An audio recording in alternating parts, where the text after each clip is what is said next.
Yes, guys, how are we all?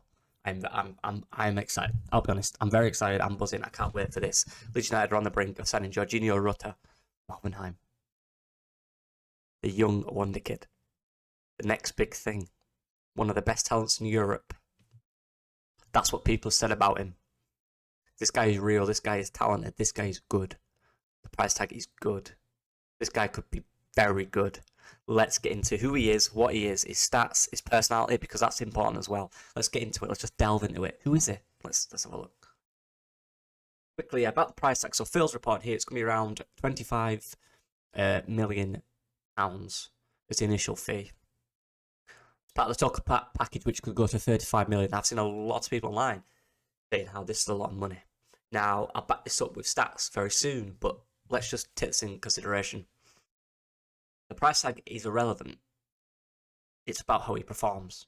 It's not our money, it's the club's money, okay? If the player performs, it doesn't matter if you pay 50 million or 5 million for him, right? The player is performing. So we need performances that back up that price tag in terms of if we want to sell him on, if he's worth it. But the worth for us comes in him performing. It's not about the worth of the money, right? Our worth to us is performing. The worth of the club is performances, because that increases value, okay? But the price doesn't bother me. But for a 20-year-old French guy who's getting touted as a future star, I'll pay it. 25 million rising to 35 with add-ons, which will probably be lucrative, knowing Leeds, Champions League and all that. It's not bad. And it doesn't matter if he performs. The price tag doesn't matter. Of course, we want a return of investment so we can invest in more if he does well and goes on. So this is an interview with a journalist called Thiomonte Pinon. Is that right? Thiomonte Pinon. I don't know. He's French, I'd imagine. I don't know. I apologise. Thiomonte. I apologise. This is an interview with him talking about the player, who he is, where he comes from, his style, his personality. It's really good. Let's get into it. He says initially, which is brilliant, this bit here, as you can see, what initially stands out about the Frenchman is his physical condition. Rutter rarely gets injured. He is known to be extremely relaxed on and off the pitch. Now, for me, this is good, because Leeds United have a bad record of injuries, and at a young age, injuries, although they're easy to deal with at young age, they are often a big factor in development. We've seen it with countless people. Joffrey struggling with it a bit, Tyler Roberts, he's been ruined by it. Injuries are huge, and if you're showing signs at a young age when you're growing that they're not a problem, believe me, this increases your value a lot. It just does. It increases your potential, your value, everything. So that's a good little start. Also says here, he gives the feeling of being in tune with himself while managing a mix of humanity with a strong sense of determination. We love words like that, don't we? And this is interesting. This is what he said. I don't necessarily realise that I'm showing on the pitch. The emotions that I give to the fans, the French forward explains. Sometimes people tell me that I am strong, that I'm the future top player. People tell him this. But I don't think about that. I always realise what I represent and that I can actually help. So, of course, it's nice for him to come out and kind of have this humble view, this I'm here for the team, but I'm going to use my ability. He knows he's good, but he's going to use that to channel into the team. It's not about him. He also goes on to say, to my mind, I'm a younger player who scored 7 goals at this turn in the interview in a top league. That's it. Rutter is resolute in his mindset. We have seen too many talents do nothing afterwards, so I'd rather stay calm and keep my feet on the ground. What I know to do is all the time is perfect place for him to grow. Now he's going to grow more at Leeds. Clearly thinks that's better. Look, grounded, humble, wants to improve. What other striker do you want? What type of striker do you want other than that? There's no better striker to have than one that wants to improve. And obviously a football player wants to improve, but he wants it, right? He's feeling for it. When you watch his game, he wants it. He loves every second of it. Also, the article talks about him, his mindset, his positive mindset, his relaxed mindset, how he's good in the dressing room, how he's hard-working. These are all buzzwords that we like to hear at Leeds. These are all buzzwords that make a player good for us, right? These are what the fans can connect with, and I think he's going to be a fan favourite, potentially, right? But this is a good article. It gets into it. There's loads on here. he loves anime, which is interesting. You know, he loves anime and stuff like that. So this article here, obviously just going through from the Bundesliga, just going through who he is. Yeah, but it's this bit down here that I want to get into. Plays a bit like Serge Gnabry now. And this is what the Bundesliga described him as. Part centre forward, part jet-heeled winger. There is something very Gnabry-esque about watching Rutter play, and we know Gnabry's a top performer, right? Even if he wears Georginio on the back, which he believes suits his style better, which is brilliant. You know, it's like that kind of, it's more Brazilian, more flair type, isn't it? Having as his first name on the back. He is among the 50 quickest players in the Bundesliga with a top speed of 34 kilometers an hour. So his pace, direct running, and mesmerising dribbling make him a handful for any defender. Add into that a mix that he's equally comfortable out wide, is through the middle. Good. It becomes clear just how Hoffenheim number 33 is so highly regarded. And he's highly regarded. And we'll get into how he's highly regarded. And this is a little bit on what he said about his strengths and what Hoffenheim's sporting director said about him, by the way. This is what he said first. My qualities come to the fore in one-on-one situations. So one-on-one in terms of, I think it means dribbling. So one-on-one getting at people. I can outfox a lot of opponents with my speed. I'm not scared of losing the ball. Fearless. Those are attacking attributes that make the game attractive. He's entertaining. He's direct. Again, like he said, Serge Gnabry. Similar type of player. Obviously not that peak, still raw, of course. But that's the type of talent we have. A talent that can thrive in the system, in any system, because his physical attributes are so good, his technical attributes are so good. Alexander Rosen, Hoffenheim, sporting director, said this. Jorginho's development over the past few years have been breathtaking. He's one of the most promising young players in European football. And you do your research, he's not the only person to say that. A lot of people are saying that about him. He's got the talent. Right. So initially, I recommend a lot of people have seen this. These are the players, similar players. You look at some names there. Brian Bolo, good player. Balde, decent player. Watkins, we know what he can do. Gouiri is a young French player, also very highly rated. Brian Mbeumo, we know what he can do. Kay Adams, we know about him. Jonathan David, we were linked with him doing well at Lille. These are the type of players he's in the bracket with. What you've got to imagine here, though, is his age and how young he is and how much potential he has compared to a lot of these guys who are older, right? And he's already with them on stats. Let's look at his stats. These are his stats. And these are all the standard stats, which we can see here. What's the green? Expected assist goals. Good. He creates a lot of chances for his team, which don't finish it. Non-penalty expected goals, again. Shot creating actions. Decent. 2.85 shot creating actions in 90 minutes, which as a percentile is very high in Europe. This is what this is. This is based in Europe. Progressive passes, very good.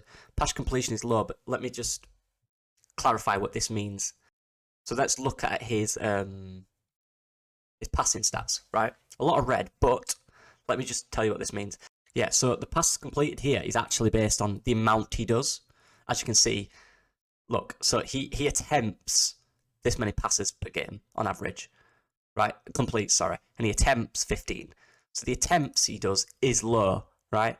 As opposed to Roberto Firmino, who attempted 44 passes per game.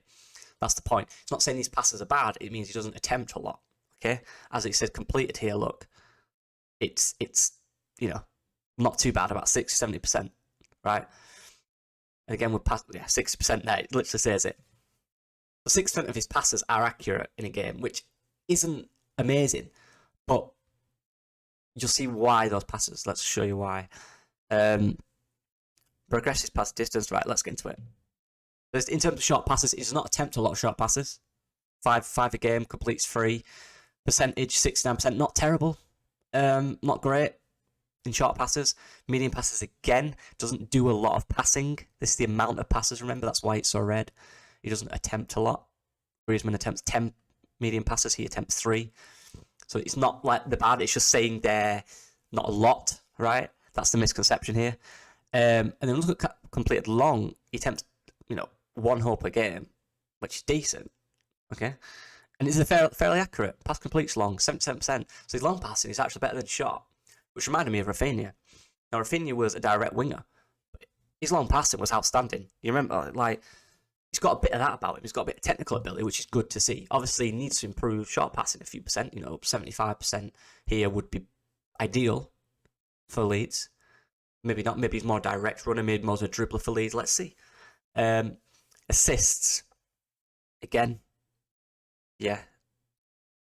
If you look in terms of Europe, he's around average for assists. But again, assists are based on if the striker can finish. Expected assists, much higher. Almost, above average on expected assists, as you can see there. As you can see here.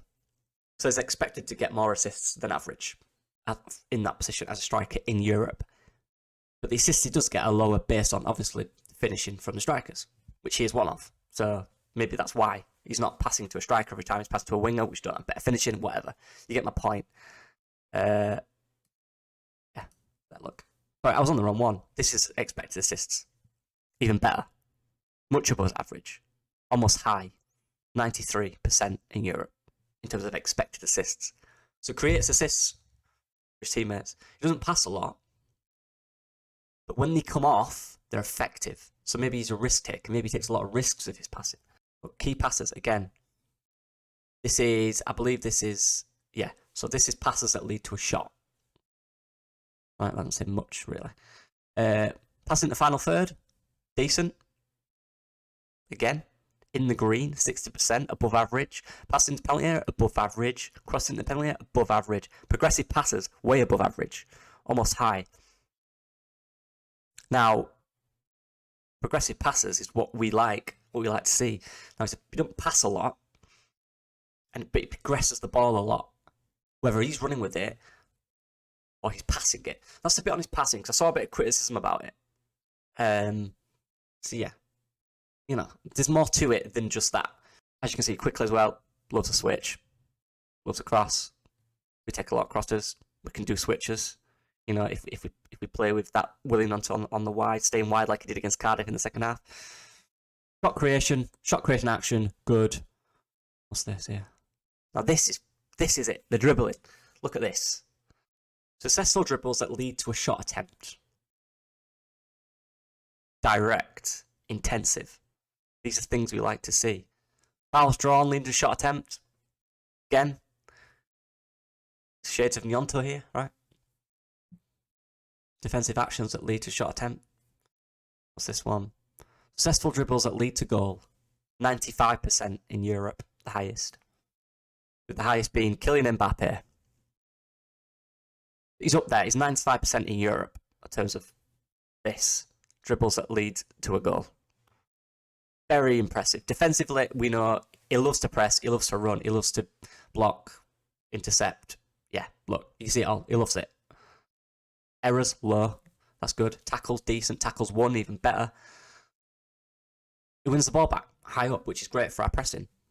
Again, we've been through it, but I just want to show these. Guys, when I say he's one of the best dribblers in Europe, I'm not joking. There he is next to Kylian Mbappe. Per 90, he completes 2.5 successful dribbles, which is literally up there with Kylian Mbappe. Dribbles attempted. Look who he's up there with.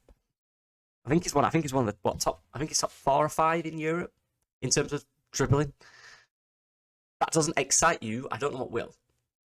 Of course, we can go into it. We can look, at his stats and his goals, but we're looking at the potential here of a 20-year-old for me, and we will look into that. Don't worry.